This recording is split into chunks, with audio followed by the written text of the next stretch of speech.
জরুরি সংবাদ সম্মেলন ডেকেছে জাতীয় নাগরিক পার্টি এনসিপি।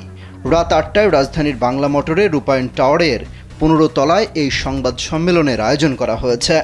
এনসিপির যুগ্ম সদস্য সচিব জয়নাল আবেদিন শিশিরের পাঠানো এক সংবাদ বিজ্ঞপ্তিতে এই তথ্য জানানো হয়েছে।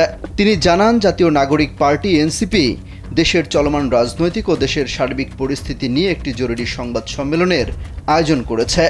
সংবাদ সম্মেলনে দলের কেন্দ্রীয় নেতারা উপস্থিত থাকবেন। প্রথমে সন্ধ্যা ৭টায় সংবাদ সম্মেলনের কথা জানানো হয়, তবে রমজানের ব্যস্ততার কথা বিবেচনা করে ১ ঘন্টা পেছানো হয়। আওয়ামী লীগকে ফেরানোর ষড়যন্ত্র হচ্ছে বলে দীর্ঘ ফেসবুক স্ট্যাটাস দেন এনসিপির মুখ্য সংগঠক হাসনাত আব্দুল্লাহ। এরপর থেকেই আলোচনা চলছে।